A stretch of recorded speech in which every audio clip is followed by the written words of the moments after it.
ચાલો તો નમસ્કાર સ્ટુડન્ટ્સ, તો ફરીવાર સ્વાગત કરું છું તમારું એજ્યુસ્ટેશન ગુજરાતી યુટ્યુબ ચેનલમાં। તો મિત્રો, જો તમે જીએનએમ અને એએનએમ કોર્સમાં એડમિશન લેવા ઈચ્છતા હોય સરકારી કોલેજમાં, તો આજના વિડીયોમાં જીએનએમ અને એએનએમ કોર્સની કઈ સરકારી કોલેજીસ છે, એ કોલેજનું સીટ સ્ટ્રક્ચર અને એની ફીસ કેટલી છે, એમના વિશે આપણે ચર્ચા કરવાની છે। તો જે પણ વિદ્યાર્થી મિત્રો જીએનએમ અને એએનએમ કોર્સમાં એડમિશન લેવા માગે છે, એ મિત્રો આ વિડીયોને પૂરેપૂરો જોજો। અને જો વિડીયો હેલ્પફુલ થાય તો વિડીયોને લાઇક જરૂરથી કરી દેજો અને ચેનલ પર નવા હોય તો ચેનલને સબસ્ક્રાઈબ જરૂરથી કરી દેજો, બરાબર છે। તો પહેલાં તો જીએનએમ કોર્સની કઈ કોલેજીસ છે, ગવર્મેન્ટ કોલેજીસ માત્ર, એની આપણે ચર્ચા કરવાની છે। એની ફીસ હું કહીશ અને એની સીટ પણ કેટલી છે એની વાત કરીશ। તો પહેલી કોલેજની જો ચર્ચા કરીએ તો પહેલી છે school of nursing civil hospital Asarwa, અમદાવાદમાં આવેલી છે। ફી સ્ટ્રક્ચરની વાત કરીએ તો એની ફીસ જે છે એ ₹50 અને ડિપોઝિટ રૂપીસ જે છે 2000, બરાબર છે। અને ટોટલ સીટ એની 100 જેટલી છે। બીજી કોલેજ છે એ છે school of nursing general hospital Palanpur જિલ્લામાં આવેલી છે। ફી સ્ટ્રક્ચરની વાત કરીએ તો ફી સ્ટ્રક્ચર તમને દેખાતું જ હશે, બધાનું કોમન જ છે। તો ₹50 અને ડિપોઝિટ રૂપીસ 2000, બરાબર છે। ટોટલ સીટ એની 20 જેટલી છે। ત્યારબાદ મિત્રો ત્રીજી કોલેજ છે government school of nursing civil hospital, મહેસાણામાં આવેલી છે। ફી સ્ટ્રક્ચર એનું જ કોમન છે। ત્યારબાદ ટોટલ 50 જેટલી સીટ છે। ચોથી કોલેજ છે school of nursing sir Pratap general hospital, Himmatnagar જિલ્લામાં આવેલી છે। ટોટલ સીટ એની 50 જેટલી છે અને ફીસ ₹50 અને ડિપોઝિટ રૂપીસ 2000, બરાબર। ત્યારબાદ મિત્રો પાંચમી કોલેજ છે school of nursing civil hospital, ગોધરામાં આવેલી છે અને ટોટલ સીટ એની 50 છે। ત્યારબાદ છઠ્ઠી કોલેજ છે school of nursing civil hospital, Nadiad જિલ્લામાં આવેલી છે। એની ટોટલ સીટની વાત કરીએ તો 20 જેટલી છે। સાતમી કોલેજ છે સ્કૂલ ઓફ નર્સિંગ ભરૂચ, બરાબર છે, ભરૂચ જિલ્લામાં આવેલી છે અને એની ટોટલ સીટ 20 છે, બરાબર। ત્યારબાદ આઠમી કોલેજ છે school of nursing MGG hospital, Navsari જિલ્લામાં આવેલી છે અને એની ટોટલ સીટ 20 જેટલી છે। મિત્રો, આપણે આ જીએનએમ કોર્સની સરકારી કોલેજની વાત કરીએ છીએ, બરાબર। ત્યારબાદ મિત્રો નવમી કોલેજની વાત કરીએ તો નવમી કોલેજ છે general nursing school general hospital, Amreli જિલ્લામાં આવેલી છે અને એની ટોટલ સીટ 40 જેટલી છે। ત્યારબાદ મિત્રો 10મી કોલેજની વાત કરીએ તો 10મી કોલેજ છે school of nursing GMERS medical college and hospital, Junagadh જિલ્લામાં આવેલી છે। ત્યારબાદ એની સીટની વાત કરીએ તો ટોટલ સીટ 40 જેટલી છે। તમે અહીંયા દેખાતું હશે કે ફી સ્ટ્રક્ચર બધાનું અહીંયા કોમન જ છે, બરાબર છે, એટલે આ યાદ રાખજો, બધાનું ફી સ્ટ્રક્ચર કોમન છે, બરાબર। હવે 11મી કોલેજની વાત કરીએ જીએનએમ કોર્સની તો school of nursing GK general hospital, Bhuj, Kutch જિલ્લામાં આવેલી છે અને એની ટોટલ સીટ 20 જેટલી છે। 12મી કોલેજ છે તો 12મી college school of nursing MGS hospital, Surendranagar જિલ્લામાં આવેલી છે અને એની ટોટલ સીટ 20 જેટલી છે, બરાબર।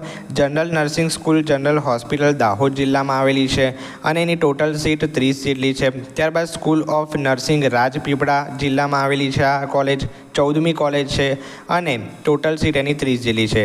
ત્યારબાદ મિત્રો 15મી કોલેજ છે school of nursing Indu general hospital, Vyara, Tapi જિલ્લામાં આવેલી છે, ક્લિયર મિત્રો, અને એની ટોટલ સીટ 30 જેટલી છે। અને 16મી કોલેજની વાત કરીએ તો 16મી college school of nursing Siddhpur જિલ્લામાં આવેલી છે અને એની ટોટલ સીટ મિત્રો 50 જેટલી છે। ત્યારબાદ 17મી કોલેજ છે એ છે school of nursing sir T general hospital, Bhavnagar જિલ્લામાં આવેલી છે અને એની પણ ટોટલ સીટ 50 જેટલી છે, ક્લિયર। હવે 18મી કોલેજની વાત કરીએ તો 18મી કોલેજ છે general nursing school general hospital, Chhota Udepur જિલ્લામાં આવેલી છે અને એની ટોટલ સીટ મિત્રો કેટલી છે ભાઈ, તો 40 જેટલી છે, ક્લિયર। ત્યારબાદ 19મી કોલેજની વાત કરીએ તો 19મી કોલેજ છે school of nursing VS hospital, Ahmedabad જિલ્લામાં આવેલી છે અને એની પણ ટોટલ સીટ 45 જેટલી છે, ક્લિયર મિત્રો। હવે 20મી કોલેજની વાત કરીએ તો 20મી જીએનએમ કોર્સની કોલેજ છે general nursing school Dharampur, Valsad જિલ્લામાં આવેલી છે અને એની ટોટલ સીટ 30 જેટલી છે। મિત્રો, આ બધી કોલેજ છે એ ગવર્મેન્ટ કોલેજ છે, યાદ રાખજો, બરાબર છે, કઈ છે, ગવર્મેન્ટ કોલેજીસ છે, ઓકે। ત્યારબાદ અહીંયા તમને દેખાતું હશે તો 21મી કોલેજની વાત કરીએ, બરાબર છે, તો 21મી કોલેજ છે government school of nursing Surat, Mandvi જિલ્લામાં આવેલી છે। ટોટલ સીટની વાત કરીએ તો 30 જેટલી છે, બરાબર। ત્યારબાદ 22મી કોલેજ છે general nursing school state hospital, Santrampur, Mahisagar જિલ્લામાં આવેલી છે અને એની પણ ટોટલ સીટ કેટલી છે ભાઈ, 30 જેટલી છે, બરાબર। ત્યારબાદ મિત્રો 23મી કોલેજ છે school of nursing general hospital, હવાડાંગ જિલ્લામાં આવેલી છે અને એની ટોટલ સીટ 40 જેટલી છે। અને 24મી છેલ્લી જીએનએમ કોર્સની કોલેજ છે એ છે government general nursing school district Porbandar જિલ્લામાં આવેલી છે અને એની ટોટલ સીટ મિત્રો 60 જેટલી છે. ઓકે, ફી સ્ટ્રક્ચર બધાનું મિત્રો અહીંયા તમને દેખાતું હશે, કોમન જ છે. ફી ₹50 જેટલી છે અને ડિપોઝિટ રૂપિયા તમારે ભરવાની હશે 2000 જેટલી છે. બરાબર મિત્રો, તો આ તમને યાદ રાખજો જો જીએનએમ કોર્સમાં એડમિશન લેવા માગો છો તો. ક્લિયર? અને ટોટલ સીટ કેટલી છે આખા ગુજરાતમાં ગવર્મેન્ટ કોલેજની, તો એ છે મિત્રો 915 જેટલી. ક્લિયર મિત્રો? તો મિત્રો જો તમને અહીંયા સ્ક્રીનશોટ લેવો હોય તો તમે લઈ શકો છો. જો તમે જીએમ કોર્સમાં એડમિશન લેવા માગતા હોય એની ગવર્મેન્ટ કોલેજમાં. હવે મિત્રો આગળ આપણે જોઈએ એએનએમ કોર્સની ગવર્મેન્ટ કોલેજીસ.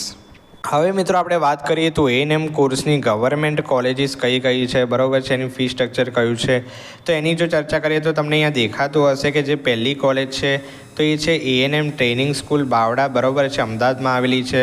અને એ કોલેજનું અહીંયા એડ્રેસ આપેલું છે નિશ્ચિત, બરાબર છે. જો તમે જે કોલેજમાં એડમિશન લેવા માગો છો તો એનું નિશ્ચિત એડ્રેસ જે છે અહીંયા આપેલ છે, તો તમે અહીંયાથી જોઈ શકો છો. બરાબર મિત્રો, તો આ એડ્રેસ છે. અને અહીંયા લખ્યું છે કે ફાઇનલ જીએનસી. તો ભાઈ ફાઇનલ જીએનસીનો મતલબ શું થાય? તો જીએનસીનો મતલબ થાય છે કે ગુજરાત નર્સિંગ કાઉન્સિલ, બરાબર છે, એટલે કે જે કેટલી છે ભાઈ 20ની સંખ્યામાં છે, બરાબર, કે ગુજરાત નર્સિંગ જે કંડક્ટ કરે છે નર્સિંગ છે. ત્યારબાદ અહીંયા ફીઝની વાત કરીએ તો ફીસ ₹50, ડિપોઝિટ ₹2000 છે, બરાબર. એટલે કે જે તમે જીએનએમ કોર્સમાં ફી સ્ટ્રક્ચર જોયું હતું એ જ બધું અહીંયા કોમનલી આવવાનું છે, તમે અહીંયા જોઈ શકો છો મિત્રો. યસ. ત્યારબાદ અહીંયા બીજી કોલેજની વાત કરીએ તો બીજી એએનએમ કોર્સની કોલેજ છે એએનએમ ટ્રેનિંગ સ્કૂલ બગાસરા, અમરેલી જિલ્લામાં આવેલી છે, બરાબર છે. ત્યારબાદ ત્રીજી કોલેજની વાત કરીએ તો એએનએમ ટ્રેનિંગ સ્કૂલ, બરાબર છે, સાવરકુંડલા, અમરેલી જિલ્લામાં આવેલી છે. ત્યારબાદ ચોથી એએનએમ કોર્સની કોલેજ છે એએનએમ ટ્રેનિંગ સ્કૂલ પાલનપુર, બરાબર છે, બનાસકાંઠા જિલ્લામાં આવેલી છે. ત્યારબાદ પાંચમી કોલેજ છે એએનએમ ટ્રેનિંગ સ્કૂલ ભરૂચ જિલ્લામાં આવેલી છે. અને છઠ્ઠી કોલેજ છે એએનએમ કોર્સની દાહોદમાં આવેલી એએનએમ ટ્રેનિંગ સ્કૂલ.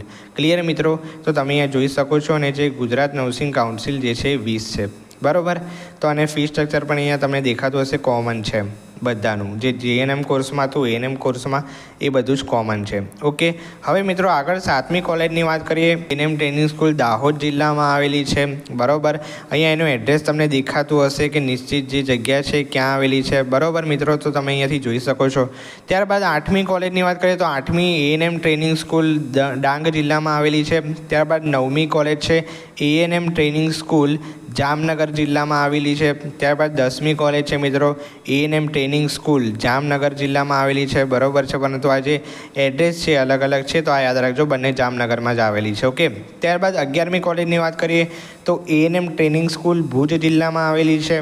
તો 12મી કોલેજની વાત કરીએ તો 12મી એએનએમ કોર્સની ગવર્મેન્ટ કોલેજ છે એએનએમ ટ્રેનિંગ સ્કૂલ કચ્છ જિલ્લામાં માંડવીમાં આવેલી છે, બરાબર છે. ત્યારબાદ 13મી કોલેજની વાત કરીએ તો એએનએમ ટ્રેનિંગ સ્કૂલ મહેસાણા જિલ્લામાં આવેલી છે મિત્રો. ઓકે, હવે આગળ વાત કરીએ તો 14મી કોલેજ તમને અહીંયા દેખાતી હશે કે 14મી કોલેજ છે એએનએમ ટ્રેનિંગ સ્કૂલ, બરાબર છે, નર્મદા જિલ્લામાં આવેલી છે. અને અહીંયા તમને એડ્રેસ એનું દેખાતું હશે અને એની ફીસ અને જે ગુજરાત નર્સિંગ કાઉન્સિલ છે એની સંખ્યા તમને અહીંયા દેખાતી હશે, બરાબર મિત્રો. ત્યારબાદ અહીંયા 15મી કોલેજ આપેલી છે. તો 15મી કોલેજ છે એએનએમ ટ્રેનિંગ સ્કૂલ નવસારીમાં આવેલી છે. અને તમને અહીંયા એની ફી સ્ટ્રક્ચર અહીંયા એડ્રેસ દેખાતું હશે. અને 16મી કોલેજની વાત કરીએ તો એએનએમ ટ્રેનિંગ સ્કૂલ, બરાબર છે, પાટણમાં આવેલી છે. અને અહીંયા ફી સ્ટ્રક્ચર અને અહીંયા એડ્રેસ આપેલું છે. ઓકે. 17મી કોલેજની વાત કરીએ તો 17મી એએનએમ કોર્સની ગવર્મેન્ટ કોલેજ છે એએનએમ ટ્રેનિંગ સ્કૂલ સિદ્ધપુરમાં આવેલી છે. 18મી કોલેજ છે મિત્રો એએનએમ ટ્રેનિંગ સ્કૂલ પાટણમાં આવેલી છે. અને 19મી કોલેજ છે એએનએમ ટ્રેનિંગ સ્કૂલ આણંદ જિલ્લામાં આવેલી છે, બરાબર મિત્રો. હવે અહીંયા 20મી કોલેજ આપેલી છે તો ભાઈ એએનએમ ટ્રેનિંગ સ્કૂલ મોરબીમાં આવેલી છે, બરાબર છે. એટલે કે અલગ અલગ જિલ્લામાં આવેલી તમે કોલેજનો અહીંયા ખ્યાલ મેળવી શકો ક્યાં આવેલી છે, તમને ખ્યાલ આવી શકે જો તમારે એડમિશન લેવાનું હોય. ત્યારબાદ 21મી કોલેજ છે મિત્રો એએનએમ ટ્રેનિંગ સ્કૂલ રાજકોટમાં આવેલી છે. 22મી કોલેજ છે એએનએમ ટ્રેનિંગ સ્કૂલ અરવલ્લી જિલ્લામાં આવેલી છે. ત્યારબાદ મિત્રો 23મી કોલેજ છે એએનએમ ટ્રેનિંગ સ્કૂલ સુરતમાં આવેલી છે. અને 24મી કોલેજની વાત કરીએ તો 24મી કોલેજ છે જે સુરેન્દ્રનગર જિલ્લામાં આવેલી છે, ચોટીલા લખ્યું છે. ત્યારબાદ 25મી કોલેજ છે એ છે એએનએમ ટ્રેનિંગ સ્કૂલ, બરાબર છે, એ પણ સુરેન્દ્રનગર જિલ્લા લીંબડીમાં આવેલું છે. અને 26મી કોલેજની વાત કરીએ તો 26મી કોલેજમાં છોટાઉદેપુર જિલ્લામાં એએનએમ ટ્રેનિંગ સ્કૂલ જે જીએનએમ કોર્સમાં અમુક આવેલી તે કોમનલી અહીંયા આવેલી છે, તમે જોઈ શકો છો, બરાબર મિત્રો. અને અહીંયા તમે જે ફી સ્ટ્રક્ચર બધાનું જ કોમન છે, બરાબર છે. એટલે ફી સ્ટ્રક્ચરમાં કોઈ કન્ફ્યુઝન ના રાખતા. ફી સ્ટ્રક્ચર બધાનું જીએનએમ કોર્સ એએનએમ કોર્સનું કોમન છે, બરાબર. હવે 27મી કોલેજની જો મિત્રો વાત કરીએ તો 27મી કોલેજ તમને અહીંયા દેખાતી હશે. તો 27મી કોલેજ છે એએનએમ ટ્રેનિંગ સ્કૂલ વડોદરામાં આવેલી છે, બરાબર. 28મી કોલેજ પણ વડોદરામાં આવેલી છે, પરંતુ આ પાદરા જિલ્લામાં આવેલી છે. ત્યારબાદ 29મી કોલેજ છે તાપી, બરાબર છે, વ્યારા જે કહેવાય ત્યાં આવેલી છે. 30મી કોલેજની વાત કરીએ તો 30મી જે ANM training school government college છે, બરાબર છે, વલસાડમાં આવેલી છે. હવે મિત્રો અહીંયા તમે જોઈ શકો કે અહીંયા જે ગુજરાત નર્સિંગ કાઉન્સેલિંગ જે છે 30ની સંખ્યામાં છે, અહીંયા 30ની સંખ્યામાં છે, જે વડોદરામાં આવેલી છે, અને અહીંયા તાપીમાં આવેલી છે. સંખ્યા અલગ છે, બાકી બધામાં 20 કોમન છે. તો તમે આ જોઈ શકો છો, બરાબર. એટલે આમાં કોઈ કન્ફ્યુઝન રાખવાની જરૂર નથી.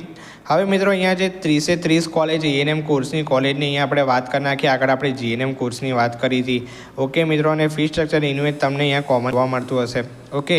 તો અહીંયા આપણે એએનએમ કોર્સ અને જીએનએમ કોર્સની કઈ કોલેજીસ છે, એ કોલેજનું ફી સ્ટ્રક્ચર કયું છે, એના વિશેની આપણે ચર્ચા કરી. તો મિત્રો વિડીયો અહીંયા સમાપ્ત કરીએ છીએ. જો વિડીયો પસંદ આવ્યો તો વિડીયોને લાઇક જરૂરથી કરી દેજો. ચેનલ પર ના હોય તો ચેનલને સબસ્ક્રાઈબ જરૂરથી કરી દેજો.